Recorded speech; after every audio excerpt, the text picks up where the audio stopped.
Merci Frédéric, donc je suis ravie de vous accueillir autour de ces tables rondes avec effectivement 4 femmes remarquables, 4 chercheurs incroyables que je vais vous présenter en quelques mots. Donc Marie-Paule Pileni, qui est à mes côtés, voit le jour à Tananarive, à Madagascar, où son père est administrateur en chef français des colonies d'outre-mer.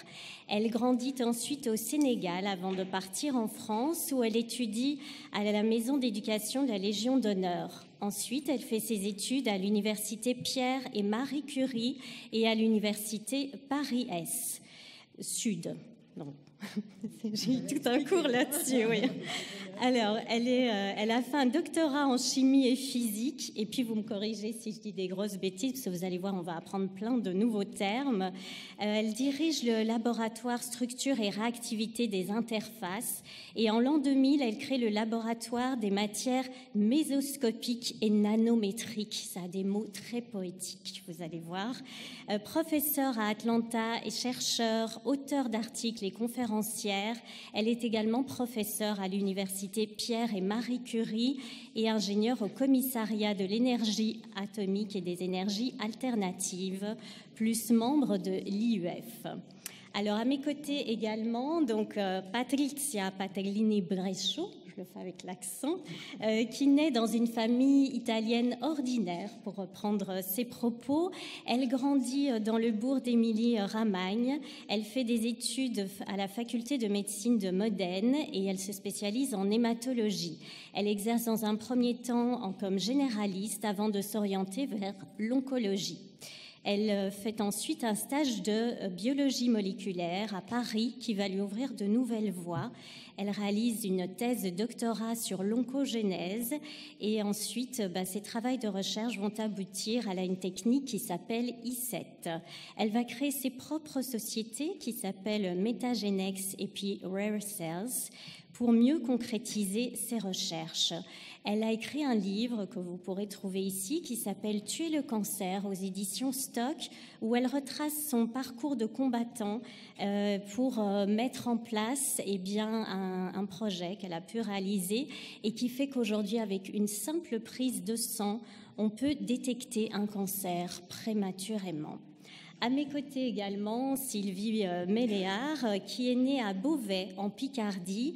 Elle a fait l'école normale sup de Fontenay-aux-Roses. Agrégée en mathématiques, elle présente sa thèse à l'université Pierre et Marie Curie. Et ensuite, elle travaille comme professeure à Paris 10. Elle enseigne comme chercheur à Polytechnique où elle préside le département de mathématiques appliquées et est responsable de l'équipe modélisation pour l'évolution du vivant en association notamment avec le Muséum national d'histoire naturelle. Elle est donc conférencière, chercheure et elle se penche sur ce que nous appelons, ce qu'elle appelle plutôt les mathématiques du hasard, les mathématiques aléatoires sur lesquelles elle a publié plusieurs ouvrages. Et enfin, je suis ravie d'accueillir Sylvie Choqueron qui voit le jour à Paris. Elle a commencé par des études d'orthophoniste. Son expérience à la Pitié-Salpêtrière au service neurologie lui a donné ensuite envie de se lancer dans un cursus psychologique. Elle enchaîne alors des maîtrises en psychologie clinique, expérimentale et des processus cognitifs. Elle fait sa thèse à l'Université de Paris sur les neurosciences de la vision et elle devient ensuite maître conférencière, chercheur au CNRS et elle est également active aujourd'hui dans l'unité fonctionnelle vision et cognition à la Fondation Rothschild où elle combine donc recherche et travail auprès des patients. Elle a fait plusieurs publications professionnelles mais aussi pour le grand public avec des titres comme « Comment voient les bébés » ou « Peut-on mesurer l'intelligence ?» Alors, nous n'allons pas mesurer leurs 4 intelligences parce que je crois que ça dépasse tout. Mais en tout cas, j'aimerais d'abord vous interroger toutes les 4 autour de vos parcours respectifs. Patricia, vous expliquez que votre vocation est née très tôt, précisément depuis l'enfance, où vous avez caressé le rêve d'effacer la souffrance. Pourquoi ?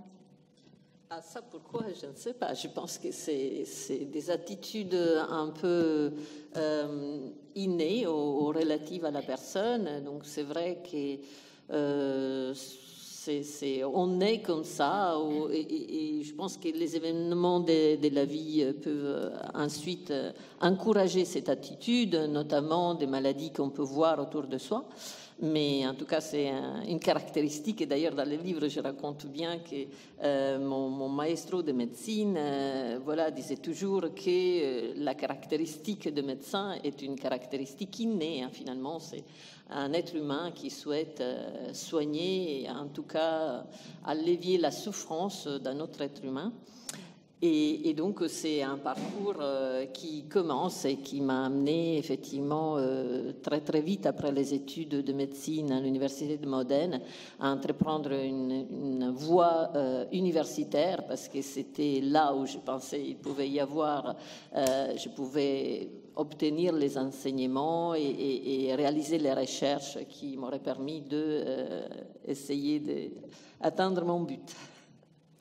Alors Sylvie, c'est peut-être avec le recul aussi ce qui vous a motivé en regardant votre enfance, peut-être inconsciemment ce qui vous a motivé à aller vers cette voie et à trouver votre vocation. Alors, je suis d'accord que c'est très très difficile de savoir ce qui nous emmène vers nos carrières. Moi, je pense qu'effectivement, inconsciemment, on est guidé par ce qui nous entoure. Moi, j'avais un papa qui avait une maladie très très rare. Et donc peut-être que ça m'a poussée aussi à essayer de m'occuper de troubles qui étaient vraiment négligés. Et donc peut-être que j'en dirai un mot après. Et donc je pense qu'effectivement c'est toujours une affaire d'histoire personnelle et de rencontres. De rencontres, c'est vrai qu'il y en a aussi qui ont jalonné votre parcours et qui ont été importantes. Marie-Paule, votre mère, elle était présidente de la Croix-Rouge française. Est-ce que c'est quelque chose qui vous a, vous pensez, aussi influencé ? Non, pas vraiment. Je pense que, en fait, je voulais être médecin. Et puis je me suis dit, je vais tous les tuer, donc il ne vaut mieux pas. Donc je suis partie à l'université. Et là, j'ai eu la chance d'avoir un professeur qui était un homme assez fantastique. Il vous racontait des belles histoires. Et vous aviez l'impression de tout comprendre. Vous sortiez de là, vous ne compreniez rien. Vous aviez tout oublié. Et moi, j'étais fascinée par cet homme. Alors, comme je n'arrivais pas à prendre de notes, je lui ai demandé de l'enregistrer. Il a dit bien sûr. Et ces histoires étaient des histoires scientifiques, c'était de la science qu'il nous apprenait, mais avec une légèreté tout à fait fantastique. Et donc, à la fin de mon cursus, j'ai dit, voilà, ou je fais une thèse chez lui, ou j'en fais pas. Et voilà comment ça est parti.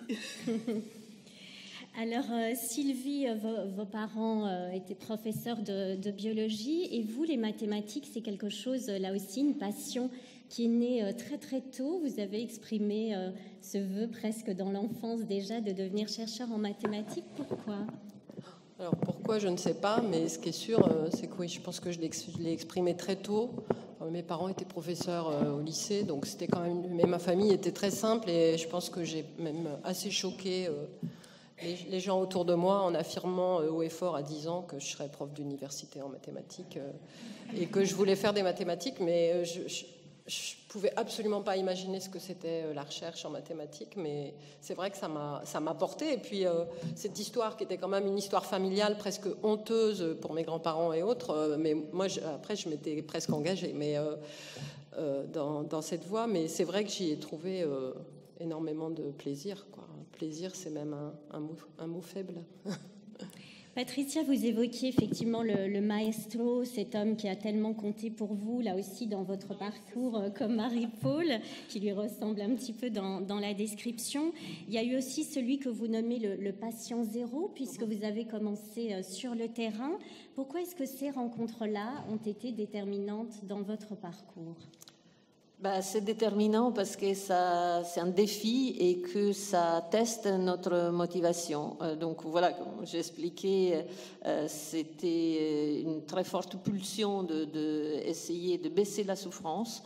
Et donc, jeune médecin, j'arrivais comme ça, avec plein d'enthousiasme, de rêves, d'idéaux, dans un service clinique. Et donc, c'était mon premier contact avec les patients. Pas vraiment le premier, parce que aussi, pour gagner ma vie, pendant le week-end, j'ai exercé comme médecin dans les montagnes.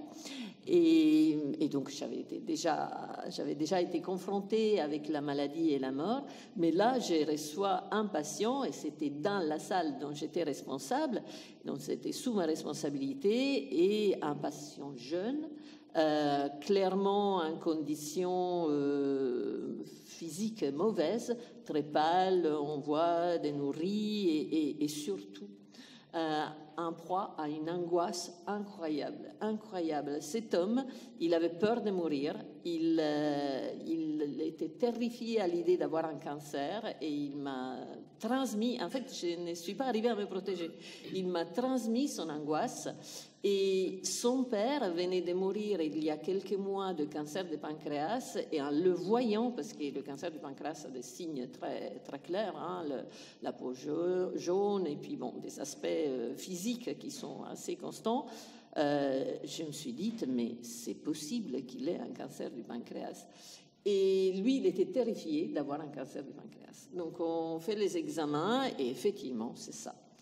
Et alors là, c'est tout, j'ai mis tout mon cœur, toute mon âme pour essayer de lui éviter des souffrances. Je savais qu'il n'y avait rien à faire.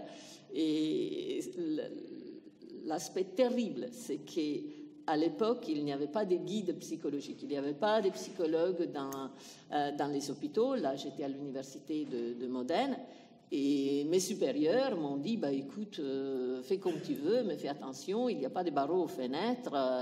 Si tu vois qu'il est trop angoissé, ne lui dis pas la vérité.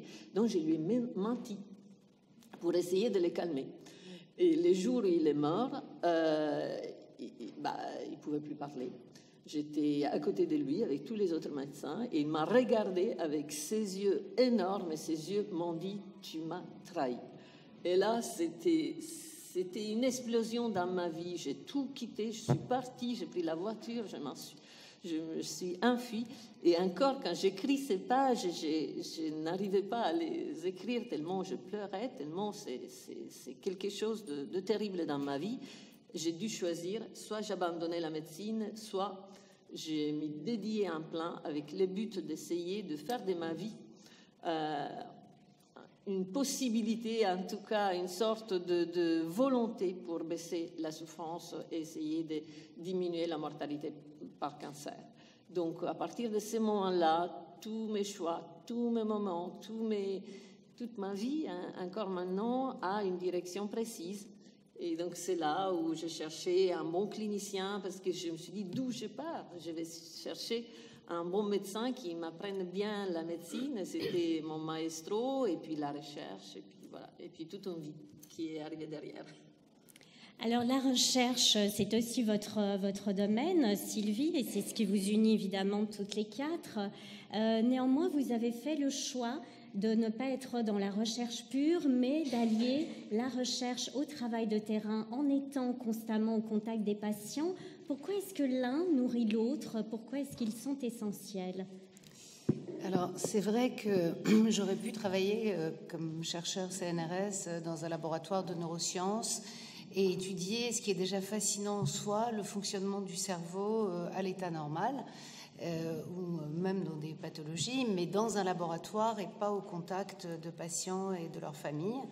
Je pense que c'est vraiment très très important pour un chercheur de pouvoir appliquer ses recherches, que ce soit pour mettre au point de nouveaux tests diagnostiques ou pour comprendre comment arrivent certains troubles ou pour les prendre en charge, parce qu'effectivement, on a sans cesse ce va-et-vient entre la recherche qui nous donne des idées pour aller nous occuper de certaines pathologies et puis les patients qu'on a en face de nous qui ont des attentes. Et je pense que c'est vraiment ça qui est le moteur de notre pratique, même en recherche, et qui attendent de nous qu'on comprenne ce qui leur arrive, qu'on puisse éviter peut-être à d'autres enfants ou à d'autres patients d'avoir les mêmes difficultés, et surtout qu'on puisse les aider, donc trouver des moyens thérapeutiques. Et il se trouve que moi, dans mon domaine de recherche, concerne les aires cérébrales qui sont impliquées dans la vision, dans l'attention, dans tout ce que vous faites quand vous essayez de comprendre quelque chose que vous voyez. Et il se trouve qu'en clinique, il y a beaucoup de patients, que ce soit des enfants ou des adultes, qui ont des troubles visuels qui ne sont pas dus à des problèmes oculaires, ophtalmologiques, mais qui sont dus à des problèmes cérébraux. Et ces troubles, qu'on appelle troubles neurovisuels, sont totalement méconnus. Et ils sont méconnus parce qu'ils tombent dans un vide clinique entre les ophtalmologistes qui s'occupent de l'œil, mais pas du cerveau, et les neurologues qui s'occupent du cerveau, mais pas de la vision. Et donc, il se trouve que la vision va de l'œil au cerveau, et il n'y a qu'un chercheur, ou une chercheuse, qui peut se poser la question de « mais puisque la vision va de l'œil au cerveau, c'est probablement qu'on peut perdre la vision ou avoir des difficultés visuelles dues non pas à des problèmes oculaires, mais à des problèmes cérébraux. » Et donc, quand j'ai découvert qu'en clinique, il y avait donc énormément de patients qui étaient concernés par ces troubles-là et qu'on étudiait la vision en recherche de l'œil au cerveau, mais qu'en clinique, les ophtalmologistes s'arrêtaient après l'œil et que les neurologues n'allaient pas jusqu'à la vision, je me suis dit qu'il fallait créer un domaine qui concernait ces troubles-là.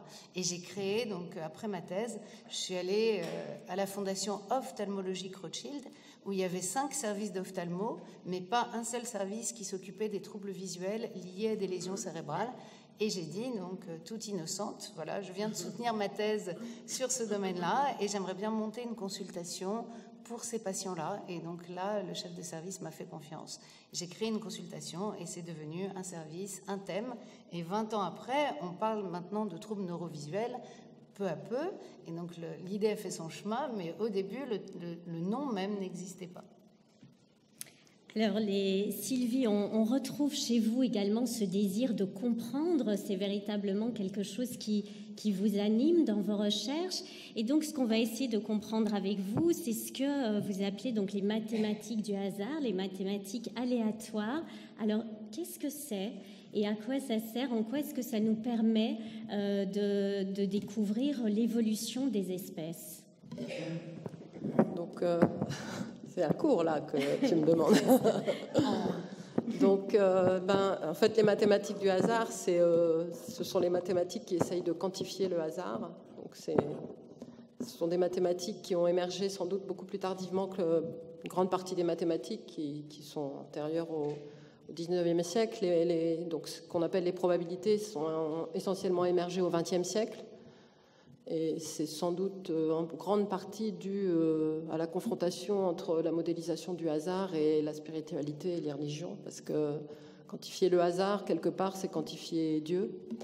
Donc je pense que ça a été un frein énorme dans leur compréhension. Et en plus, le hasard, il y en a partout. Ça va des jeux de dés aux titres boursiers et aux mutations dans le vivant, par exemple. Et trouver des modèles, c'est-à-dire des structures mathématiques qui englobent des choses aussi différentes, ça a pris beaucoup de temps à émerger.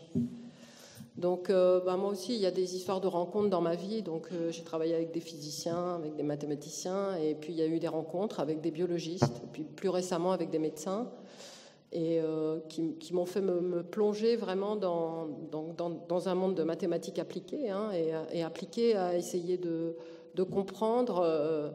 donc en utilisant des équations, un peu mieux donc de comprendre les mécanismes d'évolution. Et donc le hasard, on le trouve à plein de niveaux. Quand il y a la réplication de l'ADN, vous pouvez en parler mieux que moi, mais il y a plein d'erreurs dans le codage qui sont dues essentiellement au hasard. Quand les gens naissent ou meurent, ou se rencontrent, des accouplements d'espèces, d'oiseaux ou autres, il y a du hasard. Quand il y a une catastrophe naturelle, c'est une autre forme de hasard. Et donc tout ça, c'est assez difficile à prendre en compte. Et moi, ce qui m'a particulièrement intéressée, en fait, je suis repartie du livre de Darwin, de l'origine des espèces, parce que quand il décrit les processus de la sélection naturelle, d'un point, il met vraiment en évidence la variabilité individuelle, c'est-à-dire le fait que chaque individu, alors un individu, ça peut être une bactérie ou un éléphant, chaque individu est différent, et donc il y a un hasard dans la manière dont il porte des informations génétiques ou plus macroscopiques, par exemple la taille des individus. Il y a des valeurs moyennes, mais chacun est différent.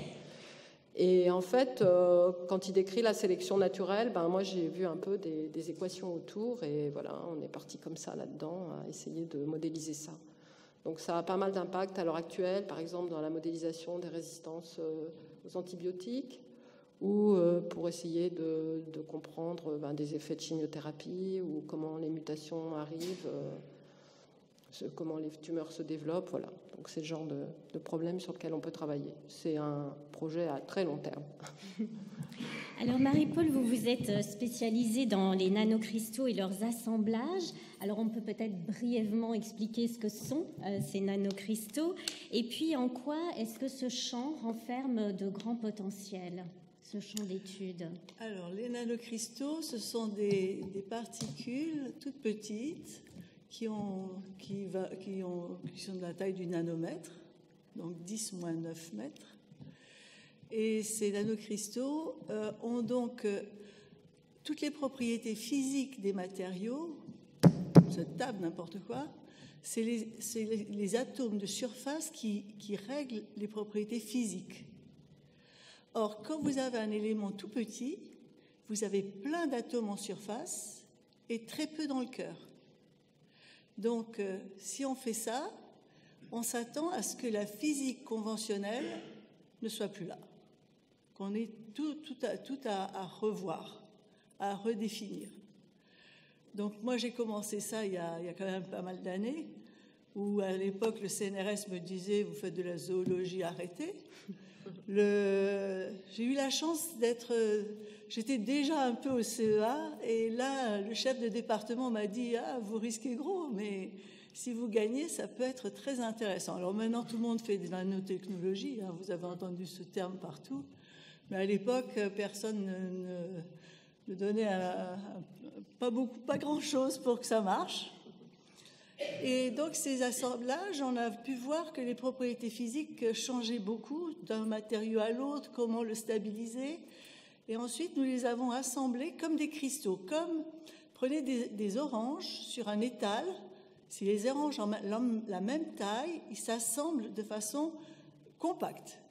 Et vous pouvez les remonter à 3 dimensions, en 3e dimension.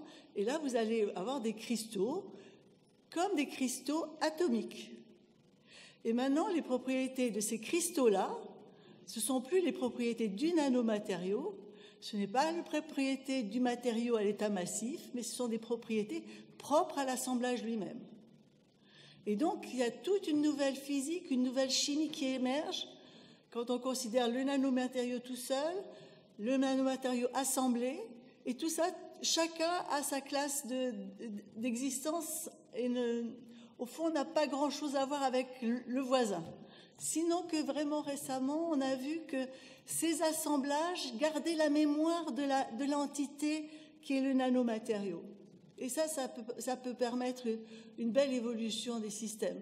Parce que les nanomatériaux, on vous a sûrement dit dans la presse et partout que c'était des espèces très dangereuses parce que ça pénétrait, ça traversait les membranes, c'est petit. Ce qui est dangereux surtout, c'est que ça se détruit, c'est pas très stable. Mais quand vous les avez assemblés, ils sont solides, ils sont bien accrochés les uns aux autres. Et ce qui est très amusant, c'est que ces assemblages, on a beaucoup d'analogies avec ce qui existe dans la nature avec des cristaux atomiques. En fait, les nanomatériaux, ils se comportent, entre guillemets, un peu comme des atomes. Et ils forment les mêmes structures cristallines, avec les mêmes formes que ce qu'on observe dans la nature et ce qu'on observe avec des cristaux atomiques. Voilà à quoi je joue. J'ai un beau Lego et je m'amuse beaucoup. Alors Patricia, on parlait du tout petit. C'est vrai que c'est quelque chose qu'on retrouve aussi dans vos recherches, puisque, comme vous l'expliquez, quand on est en lutte contre le cancer, on est en lutte contre le temps. Chaque minute, chaque heure peut jouer. Et justement, vous, avec une simple goutte de sang, on peut découvrir s'il y a un cancer ou non. Est-ce que vous pourriez nous en dire plus ? Oui, voilà, effectivement, ça c'est c'est une histoire qui a découlé de cette volonté d'essayer de faire baisser la mortalité due au cancer. Et donc, dans un premier temps, je raconte un peu comment je suis arrivée pour expliquer effectivement aussi les caractéristiques de ce qu'on développe. Voilà, le premier instant a été de rechercher comment les cancers se forment. Et j'ai quand même dédié 10 ans à en étudiant avec la biologie moléculaire quels sont les mécanismes, notamment pour les cancers du foie, qui conduisent à la formation de ces cancers. Donc, nous avons publié pas mal de publications scientifiques avec l'équipe. Et puis, à un moment donné, je me suis dit, non, mais j'y arriverai jamais à que ma vie ait un impact, parce que j'ai essayé de comprendre comment les cancers se forment à partir de là. Déjà, ce que je comprends, c'est valable pour un cancer ou un sous-type de cancer. Après, sur la base de ce qu'on comprend, il faut développer des médicaments. Les médicaments, avant d'en trouver un qui marche et de l'avoir testé, il faut 30 ans. Ma vie n'est pas assez. Donc, j'ai passé un moment un peu de vide. Et après, je me dis, non, mais il faut que je prenne le problème à l'envers. Pas comment les cancers se forment, mais comment les cancers tuent. Et je vais essayer de remonter pour voir si, en partant de ce point final, j'arrive à trouver une piste. Et en fait, les cancers solides, ils tuent pratiquement tous, en tout cas la très grande majorité, de la même façon, c'est-à-dire en créant des métastases qui sont des tumeurs filles qui se forment dans des organes à distance par rapport à l'organe où le cancer s'est développé. Et en fait, le cancer lui-même ne tue pas, sauf quand il est dans le cerveau. Pourquoi? Parce qu'un cancer qui n'envahit pas et qui ne crée pas de métastases, on peut l'enlever chirurgicalement. C'est une masse, c'est une boule. On l'enlève, c'est pas grave, sauf si c'est dans le cerveau. Alors là, le cancer peut comprimer des zones qui sont sensibles et importantes pour notre vie. Et donc, cette capacité à former des métastases, donc des tumeurs filles, est clé. Et effectivement, on connaît, en science, c'est la cause de 99% des morts dues au cancer. Mais comment se forment les métastases? Alors là, c'était intéressant. Les métastases, avec le progrès des connaissances scientifiques, se forment parce que la tumeur, le premier cancer qui se forme dans un organe, devient capable de diffuser des cellules, donc des éléments en fait vitaux. La cellule est le plus petit élément vital et donc diffuse des cellules dérivées de ce cancer dans le sang. Et ces cellules arrivent à coloniser des organes à distance, et puis si on attend encore, justement, ces colonies s'agrandissent et forment les métastases. Ce que je ne savais pas, et que même à l'époque où j'ai fait mes études, personne ne savait, c'est que ce processus pour former les métastases est très long, est très lent, et aussi très inefficace. C'est-à-dire que c'est un peu comme si nous, on veut coloniser la planète Mars. C'est pas en une génération, parce qu'il faut faire pas mal de tests. Il s'agit d'aller pouvoir créer des familles, une colonie sur une autre planète avec d'autres conditions ambientales. Et donc, on n'y arrive pas tout de suite. Les cellules, c'est exactement pareil. C'est-à-dire qu'elles partent dans le sang, mais pendant longtemps, elles meurent, elles n'arrivent pas à survivre et arrivent dans les organes, mais elles n'arrivent absolument pas à proliférer, donc à créer une masse dans un environnement qui est complètement différent de celui de l'organe d'où elles sont parties. Alors je me suis dit, non, mais si ça c'est inefficace, c'est une chance. C'est-à-dire que le cancer ne tue pas comme ça de façon foudroyante. Nous, on détecte, on trouve les patients avec métastases, on a l'impression que le cancer tue de façon foudroyante, mais il a travaillé pendant des années, en fait, en dessous de l'eau. Donc, il faut que je me dédie à cette partie-là, et c'est là où j'ai dédié pratiquement mes dernières 15-20 ans de vie à traquer ces cellules, à pouvoir les détecter quand elles sont rarissimes dans le sang. C'est-à-dire, quand un cancer commence à diffuser ces cellules, on est encore dans les temps pour pouvoir le bloquer. Il y a des mois, voire des années, avant qu'ils deviennent capables de former des métastases. Et si on détecte ces cellules qui nous disent que le cancer a commencé à envahir, c'est là, il faut attaquer les cancers. Et c'est là où nos moyens actuels de combattre les cancers sont suffisants pour le bloquer. Et donc, c'est comme ça qu'on a développé ces recherches. Alors, ce qui est intéressant dans vos 4 parcours, on le voit, c'est que vous avez chacune ce goût pour l'audace, pour la prise de risque, pour aller vers des chemins inattendus qui vous mènent du coup à certaines découvertes. Et Sylvie, ce qui est intéressant dans vos recherches, c'est que quand on pense à la vue, on se dit, bon, bah ça c'est acquis, un bébé ouvre les yeux, il se met à voir et tout va bien. Or, vous, votre travail consiste à dire que non, la vue n'est pas acquise comme ça s'apprend, et dès lors que ça s'apprend, on peut travailler là-dessus pour améliorer la vue des gens, la vie aussi, et voire même les guérir. Est-ce que vous pourriez nous en dire plus? Alors effectivement, on pense toujours que lorsqu'un bébé naît, il ouvre les yeux. Alors pendant longtemps, on a pensé que les bébés étaient aveugles à la naissance, ce qui n'est pas du tout vrai. Ils ont une acuité visuelle très faible, mais ils ne sont pas aveugles. Et on pensait toujours que la vision allait arriver au fur et à mesure où les yeux maturaient et que l'enfant ensuite ouvrait les yeux, voyait le monde et le comprenait. On sait maintenant que c'est pas du tout comme ça que ça se passe, et ça se passe pas comme ça justement parce que on ne voit pas avec nos yeux. Et donc on pense toujours que les yeux voient, mais les yeux ne voient pas. Les yeux, ils ont le même rôle qu'un appareil photo. Donc si on pose un appareil photo, on peut lui demander de prendre une photo, mais l'appareil photo ne verra jamais la photo qu'il a prise, au sens où nous, on entend voir. Et donc les yeux en eux-mêmes ne voient pas, et c'est notre cerveau qui voit. Et notre cerveau, il apprend à voir, comme il va apprendre à faire la différence entre la vision, le toucher, l'audition. Et puis au sein de chaque sens, il va apprendre donc à donner du sens à l'image qui est arrivée en provenance des yeux. Et donc c'est pour ça qu'on dit maintenant qu'on ne voit que ce qu'on a appris à voir. Donc il y a des tas de choses dans la vie de tous les jours qui sont devant nos yeux, que nos yeux ont captées, mais que nous ne voyons pas parce que nous n'avons pas appris à les voir. Et du coup, notre cerveau, ne sachant pas donner un sens à ces informations, nous y sommes aveugles.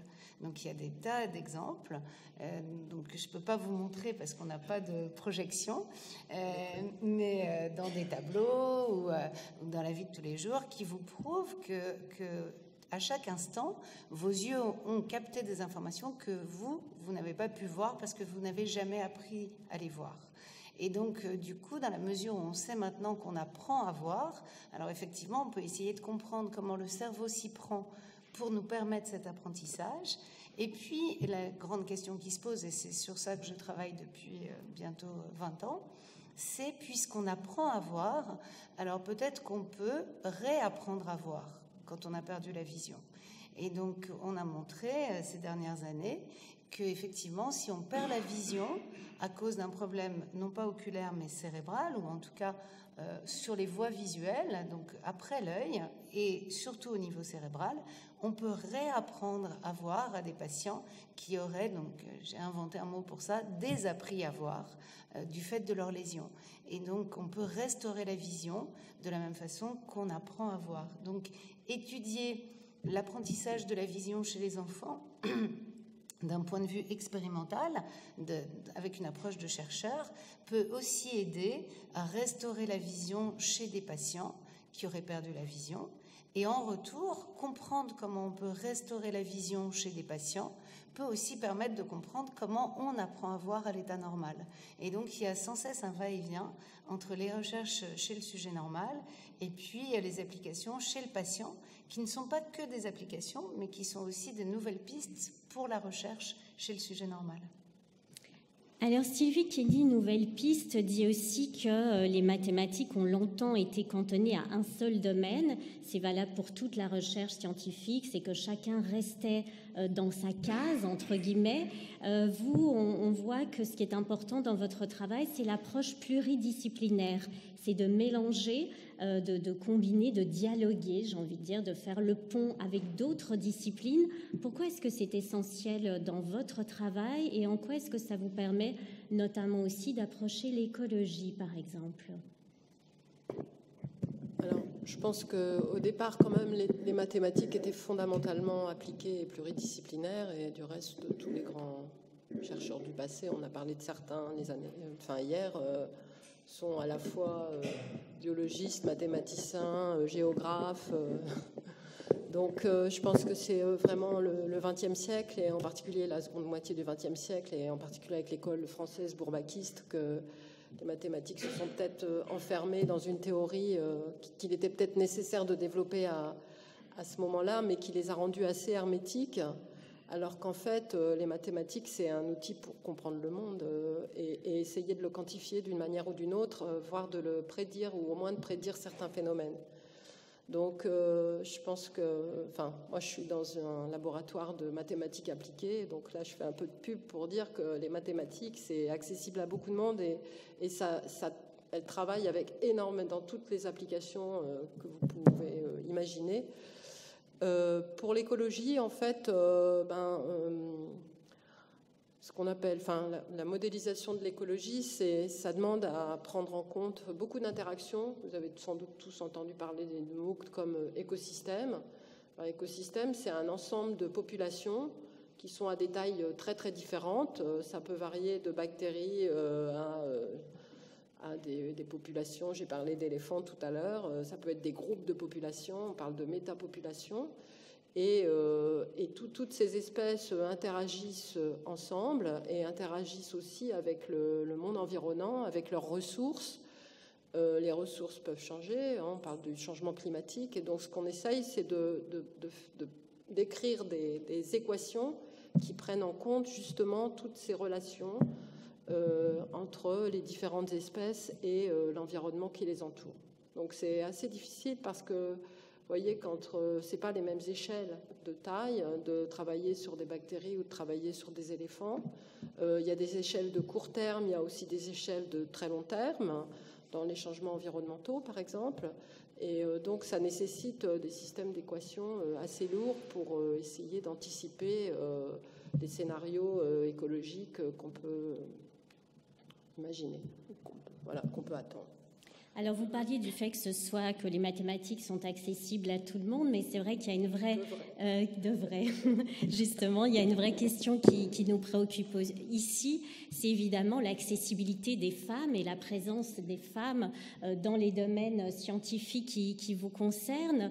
Pour vous, qu'en est-il, Marie-Paule, dans le domaine que vous étudiez, puis dans le parcours de chimie physique que vous avez fait? Est-ce que vous avez été confrontée au fait d'être une femme? Est-ce que ça a été un handicap, ou au contraire, c'est quelque chose qui vous a donné envie d'ouvrir aussi à la parité, ce domaine-là? Alors, déjà, je pense... moi, toutes mes équipes ont toujours été constituées environ de 50-50 femmes et hommes. J'ai essayé toujours de garder cet équilibre, car chacun peut apporter à l'autre ce qu'il n'a pas. Maintenant, non, le fait d'avoir été femme, au contraire, j'ai eu une expérience qui est assez amusante, c'est que j'ai jamais fait de compromis entre ma vie privée et mon travail. La priorité était mon enfant.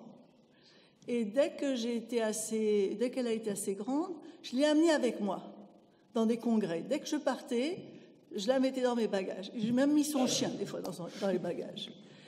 Et ça m'a permis, en fait, d'une certaine façon, vous savez, il y a beaucoup de monde dans cette société. Et donc, ça a attiré l'attention des chercheurs hommes en disant « mais elle a vraiment envie d'avancer, qu'est-ce qu'elle fait donc ?» Et ils sont venus voir, un des problèmes des jeunes femmes, c'est qu'il faut que les chercheurs viennent voir ce qu'elles font. Et ça, c'est très difficile. Et je m'en suis rendu compte vraiment très longtemps après, parce que très souvent, je rencontre des collègues qui me disent « alors, elle va comment ta fille ?» Et ils se souviennent. Je dis « comment tu connais ma fille ?»« mais oui, bien sûr, tu te souviens pas ?» Et c'est à travers, au fond, c'est le milieu familial qui a permis d'une certaine façon que les gens soient plus attentifs à ce que je faisais. Et puis, je pense que autrement, non, j'ai pas été très. Et je pense qu'il y a aussi un côté pour les femmes qui est une force, c'est qu'on peut dire des choses qu'un homme ne peut pas dire à d'autres personnes. On ne va pas taper une femme parce que la femme dit « tu te comportes mal ». Un homme, ça peut être plus difficile. Donc non, je n'ai pas du tout souffert de ces conditions-là. Alors, ce n'a pas été forcément le cas des autres chercheurs qui sont autour de cette table. Patricia, dans votre livre, vous le rappelez, qu'en s'orientant vers des recherches de médecine, c'est un pari hasardeux, justement, pour repenser au hasard, que les places sont chères et que le fait d'être une femme n'est pas toujours un atout. Pourquoi ? C'est parce que, d'une part, chaque métier qui implique beaucoup de temps, beaucoup de dédition, il faut quand même le rappeler, est compliqué pour une femme, parce que si la femme veut avoir une vie normale de femme, une famille, actuellement quand même, il faut le dire, elle assume en général beaucoup de responsabilités pour ce qui concerne la maison, les enfants, etc. Et donc, moi, je suis née en Italie et j'étais déterminée, comme j'ai raconté. Et à l'époque, vraiment, en Italie, mais tous mes professeurs le disaient, mais une femme, si elle veut faire une carrière scientifique, il faut qu'elle renonce à avoir une famille. Et donc, ça, c'était quelque chose qui était assez accepté, en tout cas assez clair. Et voilà, sauf si la femme est la maîtresse d'un grand chef ou d'autres conditions particulières, si elle veut faire une carrière scientifique, il faut que, elle renonce à la famille. Et donc, moi, je vais renoncer parce que je voulais faire une carrière absolument dédiée à la médecine. Et puis, j'arrive en France. Et là, dans l'équipe, je vois des femmes qui ont 5 enfants et qui font une carrière scientifique.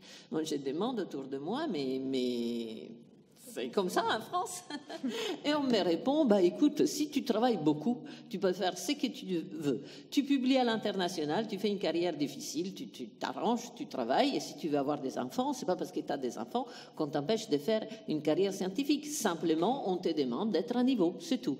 Je dis, mais ça, c'est merveilleux. Ça veut dire qu'il n'y a pas un a priori. Et donc, voilà. Et du coup, je me suis mariée avec les chefs des laboratoires. Et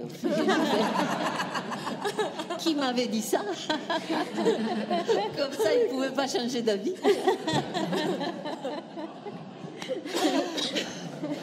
Et on a eu 2 enfants.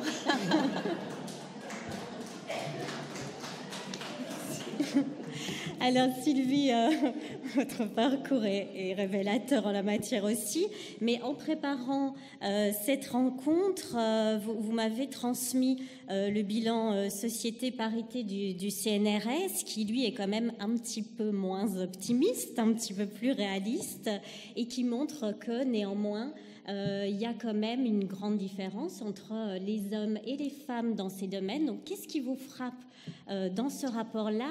Et pourquoi aussi avoir, là ce n'est pas un hasard, choisi la tenue d'aujourd'hui? Alors, c'est vrai que, pour rebondir sur ce qu'a dit Patricia, c'est vrai qu'en France, la situation est un petit peu hypocrite. C'est un peu hypocrite parce qu'effectivement, on dit aux femmes chercheurs qu'elles peuvent très bien se marier, avoir des enfants, mener de front une vie de famille et leur vie de chercheur, si tant est que, comme moi, elles ont la chance d'avoir un mari égalitariste ou paritaire. Pardon ? Qui est dans la salle. Et donc, effectivement, ça nécessite quand même de jongler avec l'emploi du temps, y compris d'emmener les enfants des fois au congrès, parce qu'on n'a pas le choix, on ne peut pas faire autrement, on a une panne de nounou le jour où on doit faire une communication. On a toutes vécu ça. Et donc, effectivement, explicitement, il n'y a jamais de discrimination.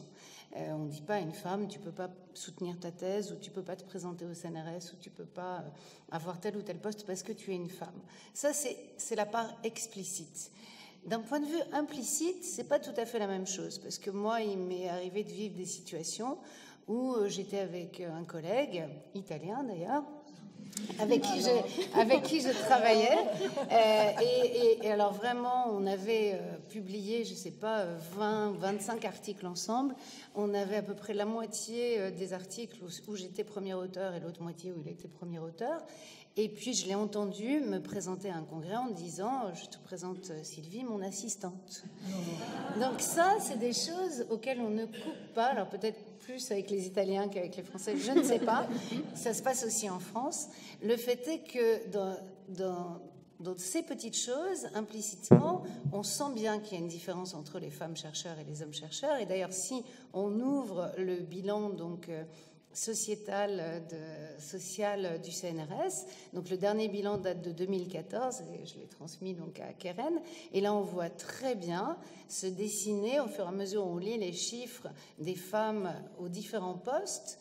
Donc dans le corps des directeurs de recherche, qui est le corps auquel j'appartiens, on voit bien que dans le premier grade des directeurs de recherche, on a 30% des femmes, et puis ensuite, au fur et à mesure où on monte et on arrive à la classe, à la classe exceptionnelle des directeurs de recherche, on va trouver 15% de femmes, et donc cette fameuse pyramide, donc ce plafond de verre dont on parle dans tous les domaines, il existe aussi au CNRS, et là où c'est très hypocrite et très pervers, c'est que chaque année, les chercheurs CNRS, comme les chercheurs INSERM ou les profs d'université, doivent remplir un rapport pour être évalués. Et donc, dans ce rapport, n'apparaît jamais le genre du chercheur. Donc, vous ne notez pas si vous êtes un homme ou une femme. Donc, les hommes qui, par exemple, seraient des chercheurs sans enfants, célibataires, et les femmes qui seraient des chercheurs avec 5 enfants, sont évalués de la même manière. Alors c'est vrai, c'est très égalitaire, mais par contre, donc là où on ne va pas tenir compte de la double tâche des femmes en permanence, par contre, on va voir qu'effectivement, plus on va monter dans l'échelle et dans la hiérarchie, moins on va trouver de femmes, tout simplement parce que accéder au pouvoir dans n'importe quel milieu, c'est difficile pour les femmes parce qu'elles ne peuvent pas, en plus de leur vie professionnelle et de leur vie familiale, aller s'investir dans tous les conseils et les comités qui vont leur permettre de devenir décisionnaires et d'avoir le plus de pouvoir. Voilà. Alors, j'ai oublié de répondre à la dernière question qui est très importante, ma tenue d'aujourd'hui. Donc aujourd'hui, j'ai une tenue militante, je suis en robe. C'est parce que vraiment, on est là pour parler des femmes chercheurs, parce qu'il y a très peu de congrès scientifiques où vous verrez une femme en robe. C'est probablement parce que, comme moi, elles ont entendu dans les salles où se passent les congrès des réflexions permanentes de leurs voisins hommes qui disent « Ah, elle est mignonne, ta petite thésarde, ah, elle est mignonne, ta petite interne, etc. » Et donc, on a tellement entendu de remarques sexistes dans les congrès qu'effectivement, je pense que beaucoup d'entre nous font leur présentation en pantalon, c'est notre uniforme, mais aujourd'hui, je suis en robe. Voilà. Marie-Paul, vous vouliez rajouter quelque chose? Je voudrais dire qu'il faut aussi, si on veut l'égalité entre hommes et femmes, il faut changer peut-être la société. Mais oui, non, attendez, vous ne pouvez pas, on ne peut pas demander à une société. Moi, j'ai entendu beaucoup d'hommes dire « Ah, cette femme va me passer devant parce que c'est une femme ». Et ça, ce n'est pas admissible, et je pense que c'est important qu'on essaye de promouvoir les femmes, mais à égalité. Autrement, nous allons créer une société... moi, j'ai entendu des femmes dire « j'ai 3 enfants, donc je veux avoir un enseignement plus faible ». C'est pas possible. Arrangez-vous avec vos enfants, avec votre famille. Autrement, faites un autre métier. Mais je pense pas qu'on puisse dire, on puisse donner des facilités aux femmes parce qu'on va les stigmatiser. C'est contre-productif. C'est contre-productif. On va les stigmatiser. Et d'autre part, dans la hiérarchie moi, j'ai été administrateur de l'Institut universitaire de France. Et à un moment donné, le ministère nous a demandé de mettre autant de membres de jury femmes que hommes. Mais les femmes, il n'y en a pas assez. Elles ne candidatent pas assez. Elles ne vont pas assez chercher le job. Alors, après, il n'y en a pas assez. Eh ben, on est bien embêtés. Mais je pense qu'on a aussi un devoir de dire aux jeunes femmes, battez-vous et allez-y. N'attendez pas qu'on vienne vous chercher. Personne ne viendra vous chercher. Et ça, je crois que c'est un phénomène très important parce que autrement, on va gâcher cette nouvelle génération à qui on va dire « Ah, ben vous êtes une femme, essayez de trouver... » Non, il faut qu'il y ait une parité. Oui, il faut qu'il y ait une parité. À valeur égale, qu'on donne la chance à une femme, oui, mais pas qu'on donne la chance à une femme qui a un moins bon dossier qu'à un homme. Vous voyez, et ça, je pense que c'est très important pour la société à venir.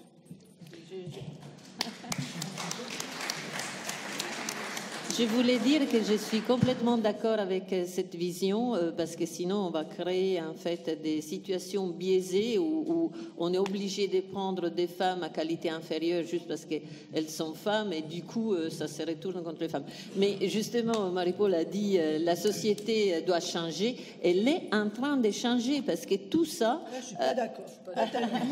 Si. Franchement, quand je vois les couples jeunes, en fait, de jeunes de 25-30 ans, il y a un équilibre en termes de travail entre l'homme et la femme qui est bien supérieur à celui qu'on voyait il y a 20 ans ou 30 ans, où l'homme disait bah, « moi, les enfants, tu t'en occupes, la maison, tu t'en occupes, voilà. Et moi, je suis l'homme, je ramène le salaire, et voilà. » Mais là, ce n'est plus comme ça. Franchement, moi, je vois très, très souvent les couples, ils se battent ensemble, ils travaillent ensemble, ils partagent ensemble les tâches, et je pense que c'est une bonne évolution, parce que ça, c'est la clé. Si les femmes ne se mettent pas en avant pour prendre des positions de leadership ou de responsabilité, tout simplement, c'est parce qu'elles ont beaucoup trop d'autres responsabilités. Et du moment où elles arrivent à les partager avec leur conjoint, ça devrait aller mieux. C'est mon avis, peut-être je suis optimiste. Oui. Alors, Sylvie, vous avez une autre vision des choses et c'est vrai qu'on se pose effectivement la question des femmes dans le domaine des mathématiques, sachant qu'il y a les mathématiques théoriques, il y a les mathématiques appliquées, où là on voit déjà une différence entre les hommes et les femmes. Donc qu'en est-il pour votre expérience sur cette question-là? Oui, moi je ne suis pas tout à fait d'accord avec vous, mais effectivement, là, je crois que les mathématiques, c'est un peu différent. Et je pense que, donc nous, on a la chance d'être en réseau et dans un réseau international assez important parce que c'est notre matière de travailler en mathématiques, vu que c'est un langage commun et très international. Donc je peux dire que, par exemple, dans ma spécialité, je connais une femme dans chaque pays du monde où il y a cette spécialité. C'est un peu ce type de truc, mais c'est quand même un petit réseau qui se soutient beaucoup. Mais c'est pour dire que c'est à l'unité. Et en France, il y avait une tradition d'avoir quand même pas mal de femmes mathématiciennes parce qu'il y avait ce qui s'appelait les écoles normales, ce qui s'appelle toujours les écoles normales supérieures. Et jusque dans les années, pour les sciences, je pense que c'est 84, 85, elles n'étaient pas mixtes. Et ce qui fait que c'était une discrimination positive, comme on dit maintenant. Et je sais que moi, j'en ai profité. Ça a permis d'attirer dans ce domaine qui est quand même qui est pas très attractif pour les femmes. Ça a permis d'attirer pas mal de femmes. Et donc maintenant, les écoles sont mixtes et il y a essentiellement plus personne. Donc on pense qu'en 2025, il n'y aura plus une seule femme prof d'université. En maths théoriques et en maths appliquées, il y en a un peu plus, mais pas beaucoup. Là, on est à 6% de profs en maths théoriques et un peu plus de 10%, je crois, en maths appliquées. Peut-être un peu plus, peut-être 15%. Donc, certaines fois, c'est important de faire une discrimination positive. Encore faut-il la faire au bon moment. Et effectivement, en revanche, après, sur des critères de recherche, je suis d'accord. C'est pour ça que je ne suis pas femme et maths ou autre. Je suis pour qu'on soit dans des critères totalement objectifs. Néanmoins, nous, on a des contraintes différentes, j'ai envie de dire, en maths, parce que toutes les reconnaissances nationales ou mondiales se font en fonction de l'âge.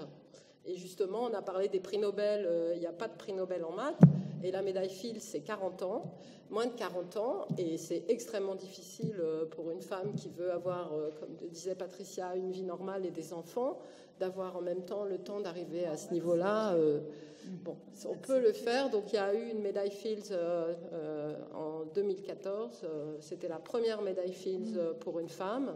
Elle s'appelait Mariam Mirzakhani. C'est une Iranienne. Et malheureusement, elle est morte d'un cancer le 24 ou le 23 juillet cet été. Donc, elle était déjà malade quand on lui a donné la médaille Fields.